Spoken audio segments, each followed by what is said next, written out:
소환입니다. 사법 리스크로 요동치는 전국인데요. 이재명 민주당 대표에 대해 검찰 소환과 민주당의 맞불 대응으로 정말 정기국회가 개원한 지 며칠 만에 얼어붙었습니다.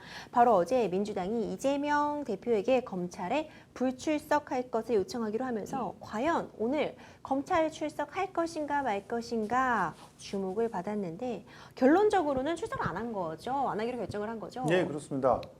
이재명 대표는 검찰 조사에 불출석하기로 결정을 했는데요. 왜냐하면은 서면 조사로도 충분하다라고 이렇게 봤기 때문이죠. 실제로 그 서면으로 그 조사하는 것만으로도 내용 확인이 가능한 그런 사안이다라고 민주당에서는 의견을 모은 것으로 알고 있고요.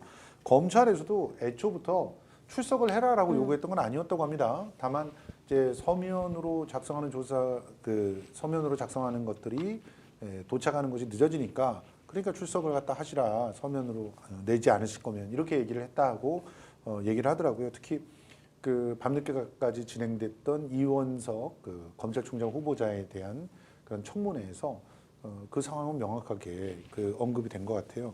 그래서 이 이원석 그 검찰총장 후보자 같은 경우도 출석을 해서 그 절차상의 완료를 빨리 짓고 싶어서 요구를 했던 것이지 뭐 그 외에 정치적인 의도는 없다, 이런 식으로 얘기를 했는데요.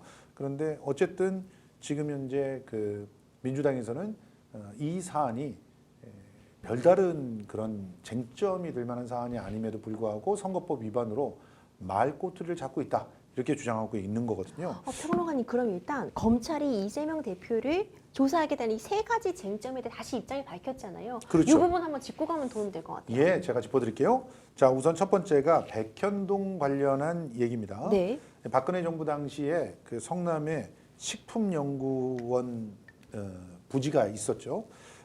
총 5개의 공기업의 이전 부지를 두고 국토부가 조속 매각을 위해서 주거용으로 용도 변경을 요구했습니다. 그런데 성남시는 용도 변경을 계속 거부했어요. 왜냐하면 식품연구원이 있던 자리를, 거기를 아파트를 짓게 되면 뭐 개발이익이 생기고 천정부지 땅값은 치솟겠지만 그걸로 성남시의 실질적인 다양한 혜택이 있는 게 아니잖아요. 아파트 집값 오른다고 해서 뭐 그 집값 오른 그 세금 지방에서 가져가는 거는 얼마 안 되는 거거든요. 전부 다 이제 국가의 세금이 되는 거지 않습니까? 근데 만약에 여기에다가 기업을 유치하면 어떻게 되겠습니까? 기업을 유치하면 거기에 일자리도 생기지, 기업에서 뭐 여러 가지 그 소득을 내게 되면 그 세금들이 지자체로 들어오게 되잖아요. 그래서 기업 유치를 하기 위해서 용도 변경을 거부했던 것이죠. 그런데 2014년 말까지 정부의 매각 시한을 뒀기 때문에 국토부가 성남시를 계속 압박을 했어요. 그래서 그 과정에서 국토부가 성남시 공무원들을 직무유기로 문제 삼겠다고까지 한 겁니다. 그러니까 이거는 성남시장의 입장에서는 협박이 아니냐, 이렇게 받아들였던 건데요.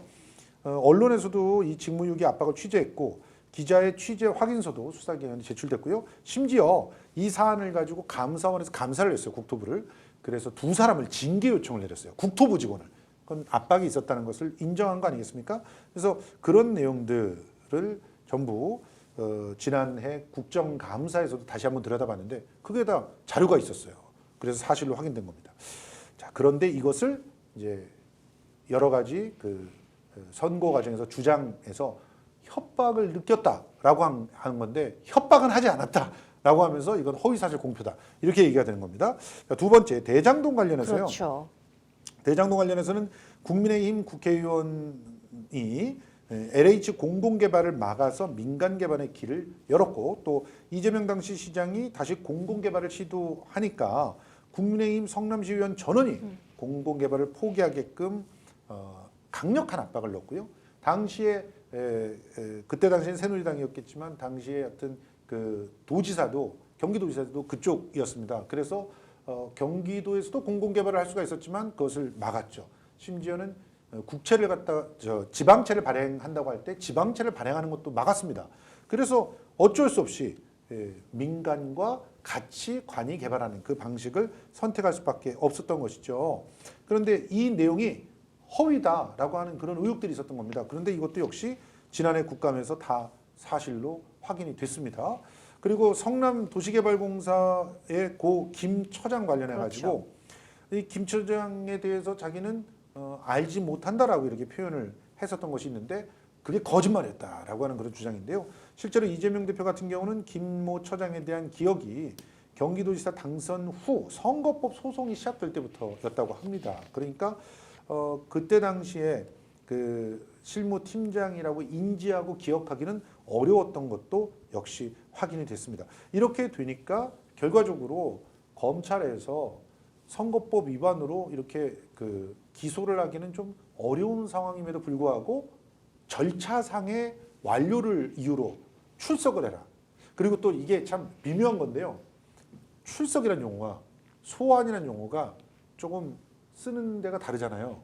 법원에서는 만약에 증인을 갖다가 필요하면 참고인이나 증인 같은 경우는 출석 요구하죠. 소환 뭐 이렇게 할 수가 있다는 거죠. 근데 검찰에서는 이제 수사를 받기 위해서 진술을 하기 위해서 출석을 요구하는 겁니다. 그러니까 이 소환하면 마치 뭔가 죄가 있는 사람을 불러내오는 것처럼 이렇게 여겨지잖아요. 그런 측면에서 용어를 갖고도 막 양쪽에 신경전을 벌이고 그래가지고 그래서 지금 오늘 오면서 또 속보가 나왔는데 이와 관련해 가지고 또 경기도를 압수수색했다는 거예요. 경기도와 이 성남시 관련해 가지고 압수수색을 하면 그런 자료가 거기 있을까 참 의구심을 품고 있는 그런 누리꾼들도 굉장히 많은데요. 어쨌든 검찰에서는 최선을 다해서 뭔가를 좀 확인해 보려고 노력을 하는 그런 모습들을 보이고 있는 상황입니다. 이제 한편 민주당은 이제 윤석열 대통령을 공직선거법 위반 혐의로 고발하겠다 이렇게 맞불을 놓았어요. 이건 맞불 성격에 강한 대응이다. 뭐 이런 비판도 있거든요. 이거 냉정하게 따지면 두 가지로 나눠서 분류를 해야 돼요. 자, 일단 우리 모두가 다 알고 있습니다. 중학교 정도면은 다들 대통령은 임기 중에 소추당하지 않는다라고 하는 대통령의 불체포 특권에 대해서 아실 겁니다. 한마디로 무슨 잘못을 저질렀다고 해도 그 잘못을 가지고 임기 중에는 법원으로 간다거나 뭐 검찰에 가서 조사를 받는다거나 이러지 않는다는 거죠. 그런데 두 번째, 그러면 이런 상황 속에서 민주당이 대통령을 공직선거법 위반 혐의로 고소를 한다고 해서 고소고발을 한다고 해서 수사가 진행이 잘 되겠느냐? 그러니까 이거는 정치적인 어떤 그 제스처다 이렇게 주장하는 분들이 있는가 하면 근데 여기서 중요한 사실이 있습니다. 그러면 지금 어떤 혐의인가? 이 혐의는 과연 그 법의 위반을 논할 수 있는 것인가? 이걸 봐야 되잖아요. 지금 윤석열 대통령이 받고 있는 공직선거법 위반 혐의는 허위사실 공표인데 누구에 대한 허위사실 공표냐? 아내에 대한 허위사실 공표예요. 아내의 그럼 어떤 잘못인가? 도이치모터스 주가 조작 사건에 대한 허위사실 공표입니다. 이게 왜 지금 문제가 됐냐면 뉴스타파라고 하는 매체에서 지금 도이치모터스 주가 조작 사건의 재판이 벌어지고 있는 데를 꼼꼼히 가서 취재를 한 거예요. 그런데 세상에 5월 27일 날 그것도 도이치모터스의 회장인 권오수의 변호인이 녹취록 3개를 들고 나옵니다. 그 재판에서 그걸 다 들려주고 재판의 증거로 채택이 됐어요.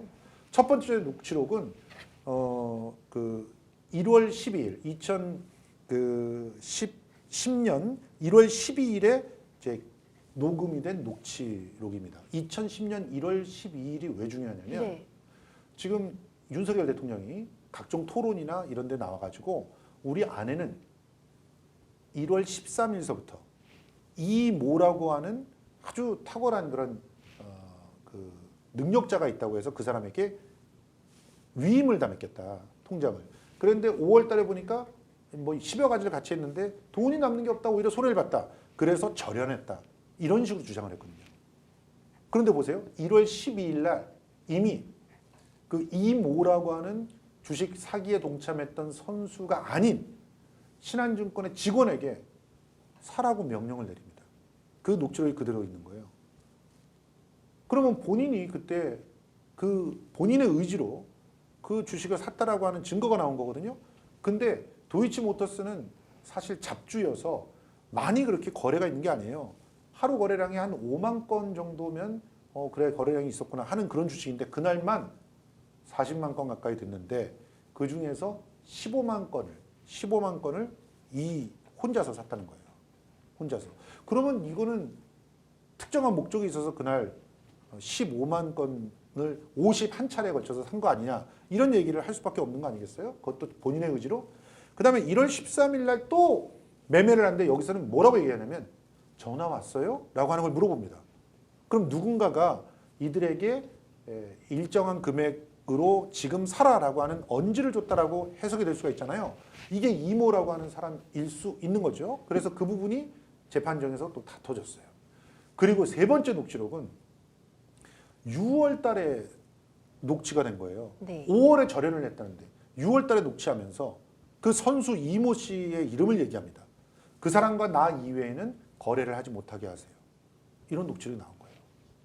그럼 이 상황만 놓고 보면 윤석열 대통령의 그때 당시의 발언은 거짓말이라고 볼 수 있죠. 이거는 특히나 TV 토론 때 나와서도 이런 얘기를 했고 또 여러 언론 인터뷰에도 이런 얘기를 했고 여차의 그런 반복적으로 이 얘기는 주장이 되는 바가 있기 때문에 이것은 사실은 허위사실 공표가 성립될 가능성이 높아요. 그러면 대통령 임기 끝난 다음에 허위사실 공표 얘기해봤자 뭐 하느냐 이런 얘기들이 나올 수 있지만 그 이후라도 그 부분에 대해서 죄를 따져 물을 수가 있는 것이기 때문에 완전히 무의미한 그런 정치적인 소추다, 정치적인 고발이다 이렇게 보기도 어려운 그런 면들이 있는 것입니다. 평론가님, 요즘 문자 메시지 취재진들한테 사진 찍혀가지고 곤욕 치르는 경우 많은 것 같아요. 맞습니다. 이번에도 이제 지난주에 이재명 대표가 보좌관에게 받은 검찰 출석 메시지가 취재진을 통해 사진으로 이제 공개가 되면서 파장이 되고 있는데 출석 요구서가 방금 왔습니다. 전쟁입니다. 이런 메시지가 확인이 됐어요. 전쟁이라는 표현이 나왔는데 어떻게 보셨어요? 저 이재명 대표 같은 경우는 주도면밀한 사람이라서 이 폰에다가 다 그 필름을 붙여놓거든요. 오, 네. 그 필름은 옆으로 15도 정도만 돌아가도 안이 안 안 보이는, 보이는 네. 필름입니다. 그런데 이번 기자는 기자한테 상을 줘야 되는데요. 바로 뒤에서 뒤통수 뒤에서 사진을 딱 찍었어요. 정면으로. 그러니까 본인이 보는 각도에서 사진을 찍어서 그게 나온 거예요. 그래서 뭐 한때는 일부러 그 필름을 제거하고 보여줬다 이재명 대표가 그런 얘기도 있었는데 그건 아니었습니다. 실제로 그 사진을 갖다가 면밀하게 보니까 필름이 붙어 있다는 게 네. 확인이 됐거든요. 그런데 여기서 나온 전쟁이란 말을 통해서 어떤 일들이 벌어졌느냐? 실제로 지금 현재 이제 그 민주당에서는 이것을 부당한 정치적인 이벤트로 만들고 있다는 거죠. 일단 이재명 그 대표를 당대표가 된 지 뭐 일주일 만에 검찰의 포토라인 앞에 세울 수가 있잖아요. 출석을 시키면. 그러면 그걸 가지고 뭐 대서특필할 거 아닙니까? 그리고 그 이후에도 계속적으로 그 사진을 갖다 활용할 수 있잖아요. 그러니까 그런 것을 하기 위한 일종의 포토라인 그 이후에 기소 뭐 이런 걸로 가기 위한 일종의 함정이 아니냐 이런 생각에 전쟁이다 이런 말까지 나왔는데 그 이 전쟁이라고 하는 말은 민주당 내에는 민주당의 의원들을 네. 단합시키는 데는 도움이 된 것 같습니다. 그래서 실제로 의원총회를 열었는데요. 네. 의원총회를 열었는데 만장일치로 검찰에 출석하지 말라고. 오. 국회의원들 그런 결정을 내렸어요. 바로 그 전 며칠 전까지만 해도 막 당신이 사법 리스크가 있다 어쩌다 그러면서 싸웠는데 박용진 의원도 기자 인터뷰를 하면서 이거는 명백한 야당 탄압이다 이렇게 외치고 나서서 이 전쟁이라고 하는 말을 실제로 이렇게 노출시키고 검찰이 출석 요구를 한 것이 당내 통합에는 도움이 된 것 같습니다. 오히려 민주당을 결집시켰다. 평론가님 이렇게 보고 계신 것 같아요. 예. 그러니까 결국 민주당 내에서도 특히 친 이재명계로 불리는 그런 의원들도 뭐 정치 보복이다 이렇게 경향된 반응을 보였고 뭐 친 이재명계로 불리는 분들뿐만 아니라 전반적으로 모두 만장일치로 출석은 하지 말자 이렇게 의견을 그러니까요. 모았다는 말씀이시죠? 맞습니다. 그래서 지금 검찰이 지금 출석 요구를 한 것이 9월 9일 날 끝나거든요. 9월 9일 날 끝나면은 그 미리 그 할 수 있는 거 아닙니까? 그런데 그때 다 좋은 시간을 놔두고 지금 이제 와서 갑자기 이제 특히나 소환 통보한 날이 오늘이에요. 그러니까 출석이 그 오늘 10시 반에 무슨 일이 있었냐? 김건희 여사의 논문을 범학계 국민검증단이 검증을 했어요. 그래가지고 메가톤급의 그 논문 부실이 만천하에 드러났습니다. 이날 아침에 그 이재명 대표를 출석 요구를 해서 포토라인을 세우게 되면 어떻게 되겠어요? 뉴스가 그걸로 다 덮이겠죠. 그러니까 결국은 그렇게 하기 위해서 9월 6일을 선택한 거 아니냐 이런 얘기도 나와가지고 그것 때문에 이원석 검찰총장이 굉장히 곤욕을 치렀습니다. 청문회장에서.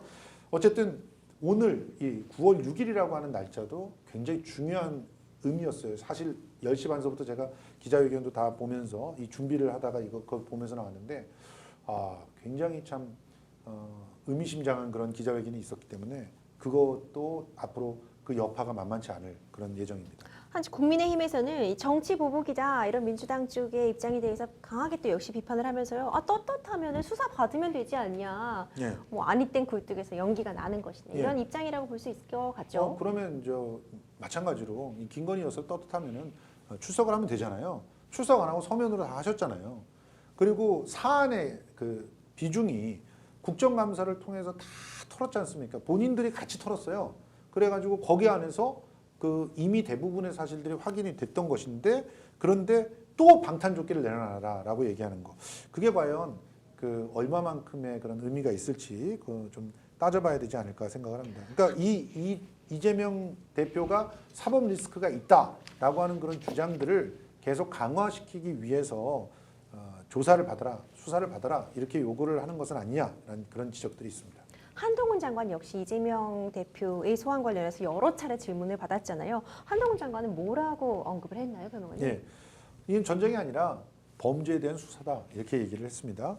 실제로 이 법무부 장관이 그 국회 예산결산특별위원회 전체 회의를 이렇게 그 참석하기 앞서 가지고 기자들을 갖다가 또 일부러 찾으셔가지고 이 내용들에 대해서 설명을 갖다 했어요. 네.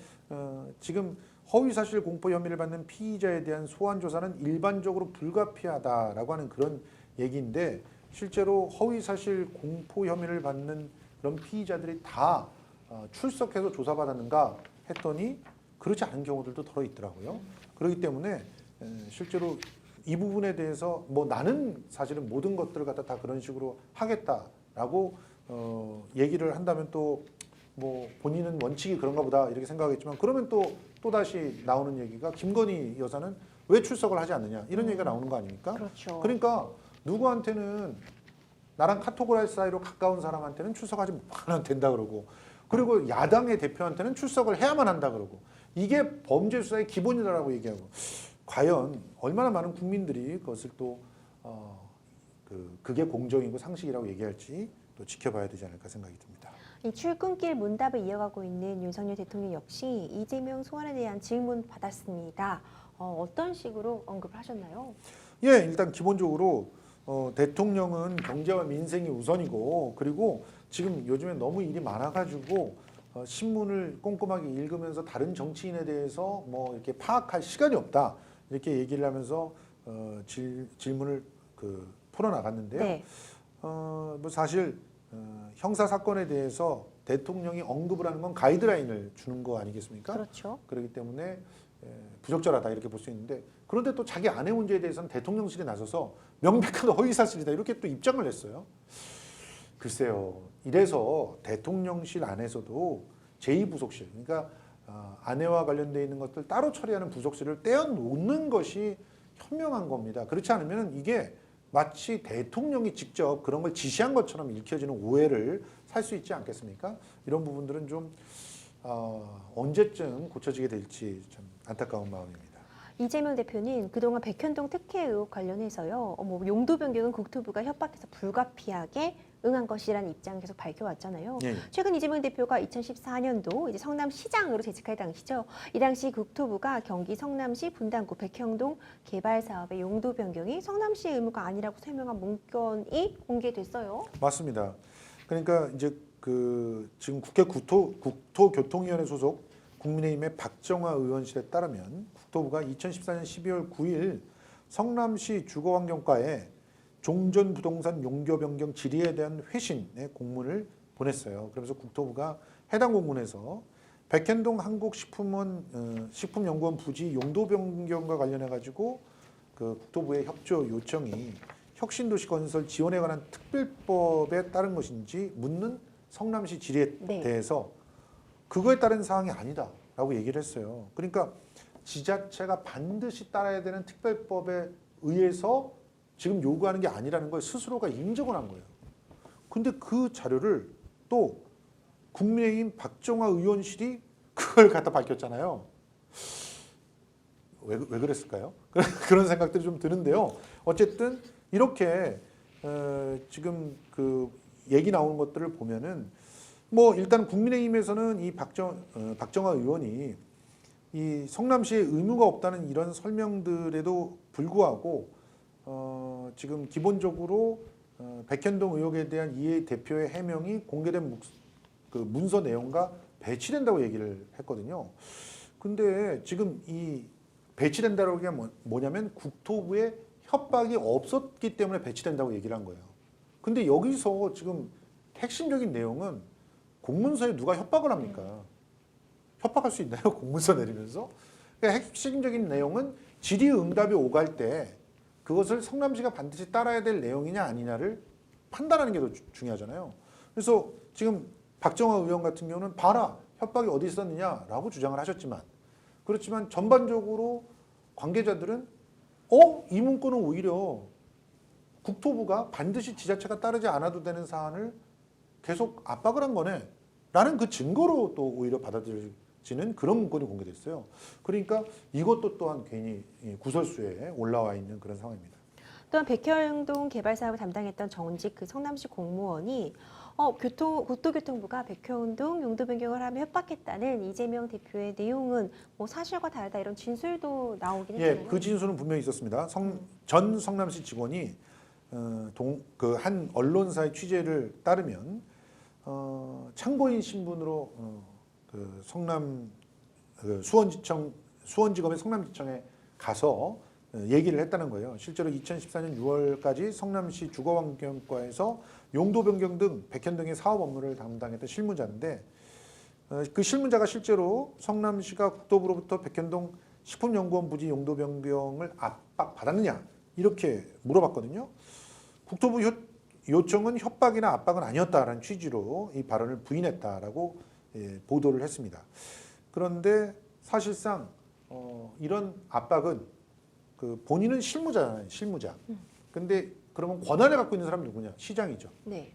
그리고 시장이고 또 그 바로 밑에 그 이런 모든 인허가권에 대해서 책임을 지고 있는 그 국장이나 혹은 그것이 조금 더 위에 올라갔다면 특별히 뭐 부시장이나 이런 사람들이 압박을 받는 거거든요, 실제로는. 그러니까 실무 담당자는 자기는 위에서 시키는 대로 하면 됩니다. 그러니까 나는 압박받는 게 없다. 이렇게 얘기했을 가능성도 있기 때문에 이것 역시 논란이 되고 있는 상황입니다.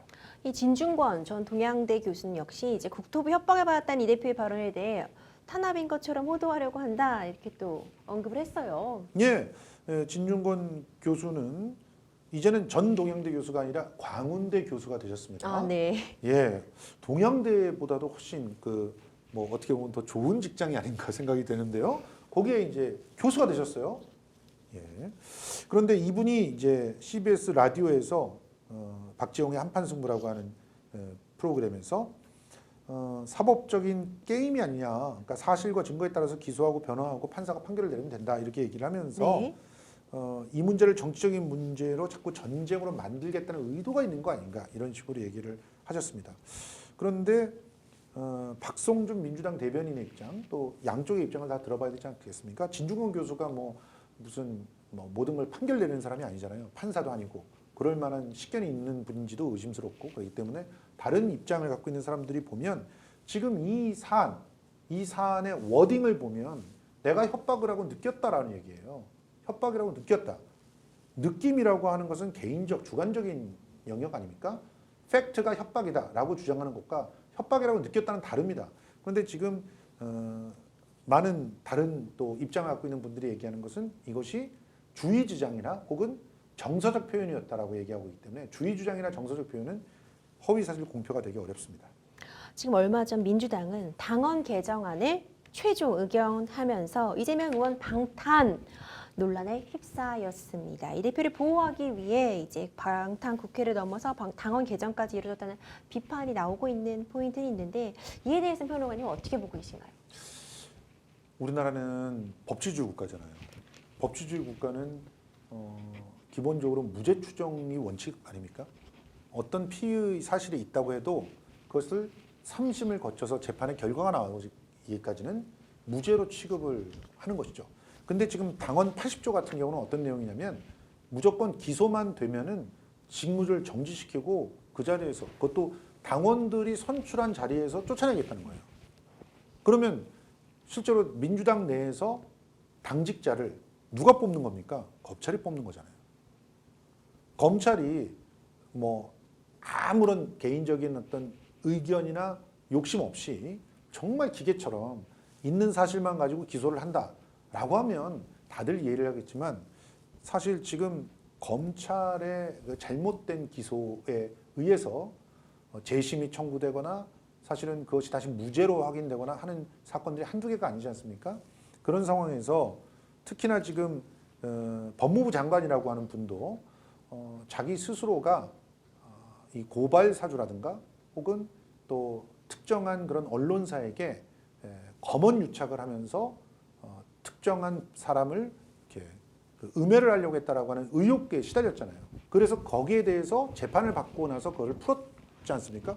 본인도 혐의를 받았을 때 바로 그 자리를 쫓겨나면 얼마나 억울했겠어요. 그래서 재판을 받고 나서 결정이 된 거잖아요. 마찬가지로 그 정치를 하는 사람이라도 재판을 거쳐서 확정이 된 다음에 거기에 대한 책임을 갖다 지게끔 하는 것이 바람직하지 않나 이런 생각이 들어서요. 그런 측면에서 저는 이런 당원은 좀 부적절하다. 저는 그렇게 생각하는 입장입니다. 민주당과 이재명 대표 정치 보복 얘기하고 있습니다. 그렇다고 의혹을 또 외면해서는 안 된다 이런 생각이 드는데 예. 앞으로 어떻게 이 사안들 해결될 거라고 보시나요, 평론가님? 기본적으로는요, 그 서면으로 진술한 내용들 투명하게 공개하고 자신들의 입장에 대해서 증명을 하기 위해서 노력을 해야 된다고 보고요. 지금 이번에 이제 출석에 대한 거부나 이런 부분들이 정말 명분이 있으려면은 이 사안들이 전부 불기소라든지 또 무죄가 나오는 그런 상황들이 만들어져야 된다고 봅니다. 만약에 검찰이 지금 이걸 가지고 기소를 했는데 나중에 무죄가 나오잖아요. 검찰은 기소권을 내려놔야 된다는 비판을 그대로 받아들여야 되는 상황이 만들어질 거라고 생각합니다. 관련 쟁점들이 어떻게 조사가 이루어지고 어떤 결론이 나게 될지 생생법 이슈에서도 함께 지켜보도록 하겠습니다.